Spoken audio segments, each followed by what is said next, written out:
दर्शनास आणून द्यायचं की अध्यक्ष महोदय, मला ज्ञानराधा नावाची multi state cooperative credit society आहे.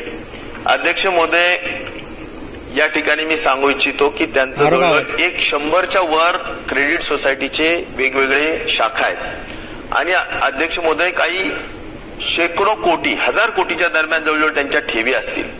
अध्यक्ष महोदय, प्रश्न असा आहे की कम्प्लिटली हा जो काही क्रेडिट सोसायटी आहे ही आता त्यांची ठेवी त्यांनी चुकीच्या मार्गाने वापरल्या.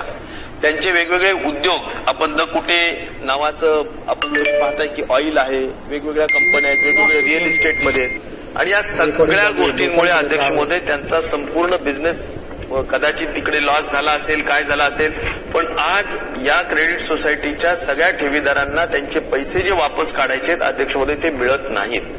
गोरगरीब लोकांनी थोडं यांनी आकर्षक व्याजदर दिल्यामुळं खूप मोठ्या पद्धतीनं ठेवी ठेवण्यात आल्या आणि छोट्या माणसांच्या ठेवी आहेत. म्हणजे अगदी कुणाचं 50,000 असेल, काबाड कष्ट करून रोजंदारी करून 1 लाख रुपये ठेवला असेल, पण अशी खूप संख्या आहे आणि त्या सगळ्या संख्येच्या लोकांना आज अध्यक्ष महोदय मोठ्या पद्धतीने त्यांचा संसार त्या ठिकाणी उद्ध्वस्त झालेला आहे.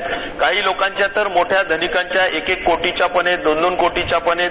पण अध्यक्ष महोदय या सगळ्यांचा संसार रस्त्यावर आलेला आहे. त्यांना मानसिक स्वास्थ्य बिघडलेलं आहे, त्यांच्या मुलांच्या शिक्षणाचे प्रश्न आहेत, लग्नाचे प्रश्न आहेत, मुलींच्या या सगळ्या प्रश्नांच्या संदर्भाने अत्यंत गांभीर्याने माझं म्हणणं आहे आदरणीय दादांनी यामध्ये लक्ष घालावं आणि कुठल्याही परिस्थितीत या लोकांचे ठेवीचे पैसे कसे वापस दिले जातील. अध्यक्ष महोदय, त्यांच्यावर 25 केसेस दाखल झालेल्या आहेत, 25 केसेस पोलीस स्टेशनला दाखल झाल्या आहेत, पण त्याच्यात काही होत नाही, वेळ काढूपणा चाललेला आहे.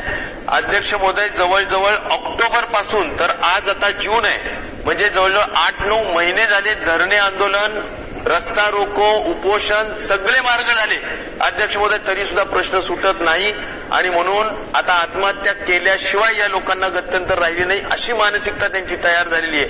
आणि त्यामुळे अशा घटना घडण्याच्या अगोदर आता खूप म्हणजे डोक्यावरून पाणी वाहून गेलंय.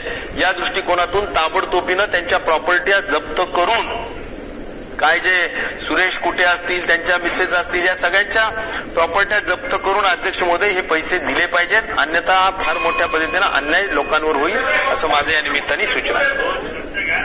अध्यक्ष महोदय,